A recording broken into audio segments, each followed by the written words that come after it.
That's when I first met him. What was their relationship? Or what is their relationship?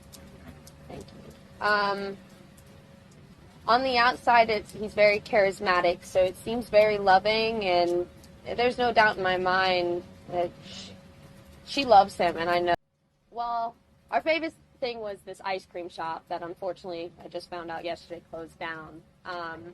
But that was our first go-to, and then other than that, we were pretty, just kind of chilling all the time, just hanging out and talking, and she came everywhere with me. We joked around and said she was my, what do we call her?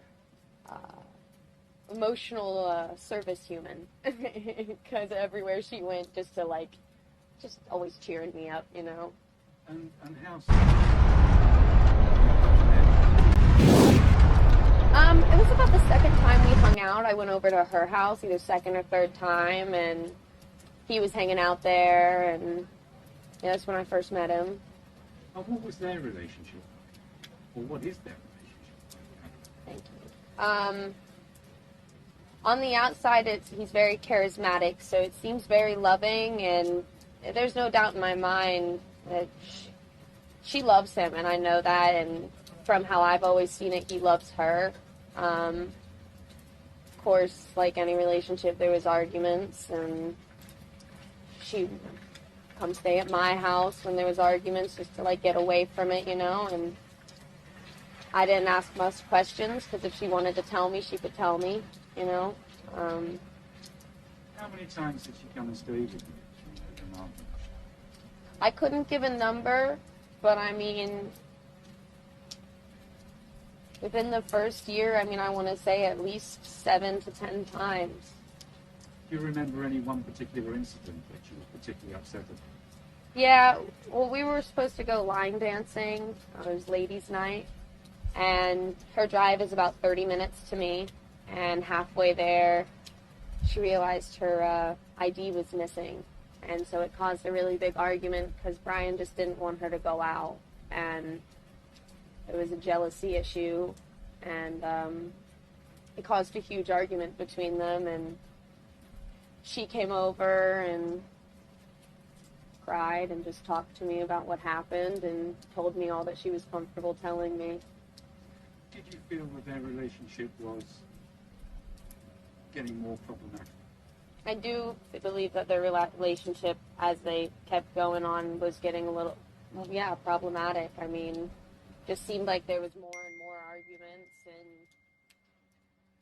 everything she did, I feel like, he thought was wrong, and even as she said in the body cam, he didn't even support her with her blog, which that's not what a fiance or boyfriend does. They support you with anything you want to do, and that in itself, made me feel like it just continued to get worse.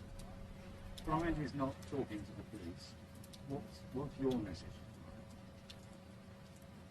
I just wish him and his family would realize how serious it is, and my friend's life is at stake, and I would really just appreciate it if he would speak up. And he saw her last. If he says something, he has more information. Even just one little thing gives us a place to start. And I just wish he'd say something.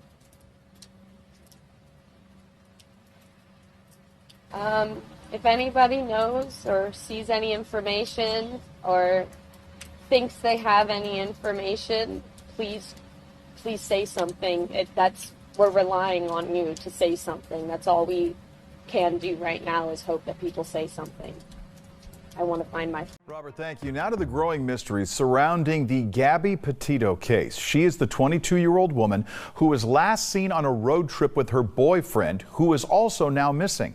We have several developments this morning, including a search warrant and a park ranger in Utah and what they saw just before Gabby's disappearance. ABC's Andrew Dimbert has more.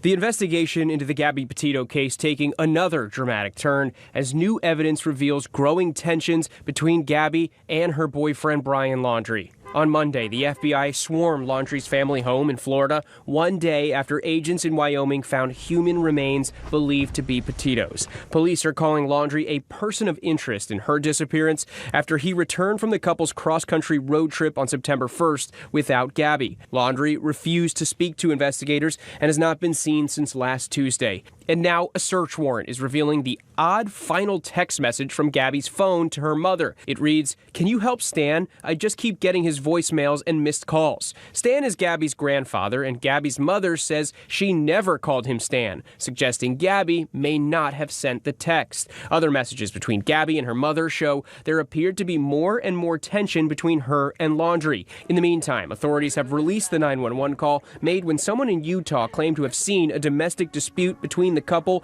days before Gabby was last seen. The caller says he saw Laundrie slapping Gabby. We drove by and the gentleman was slapping the girl. He was slapping her?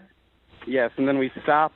They ran up and down the sidewalk. He proceeded to hit her, hopped in the car, and they drove off. But that report appears to contradict the police report, which says no one reported that the male struck the female to the officers. And now, a park ranger who responded to that 911 call is speaking out. She says she warned Gabby that her relationship with Brian seemed toxic. Melissa Hulse tells the Deseret News, "I was imploring with her to reevaluate the relationship, asking her if she was happy in the relationship with him, and basically saying this was an opportunity for her to find another path." Hulse adding, "This wasn't a good day for anybody. We thought we were making the right decision when we left them." Andrew Dimbert, ABC News, New York. Well, it was a week ago that Laundrie's family say they heard from him, and the search has now crossed state lines. Vanessa Ariza with our sister station in Tampa has more from Laundrie's home in Northport, Florida. A lot has happened in the past 24 hours. FBI agents served a search warrant here at the Laundrie home. In addition to that, the family attorney had scheduled a press conference, then canceled it, and there were reported spottings of Brian in Alabama. But let's go ahead and start with what took place here yesterday morning. Around 10 o'clock, FBI agents were here at the home executing that search warrant. At one point, Brian's parents were led by FBI agents inside of a vehicle in their driveway. His silver Mustang, that was also towed away, and multiple boxes were taken by agents.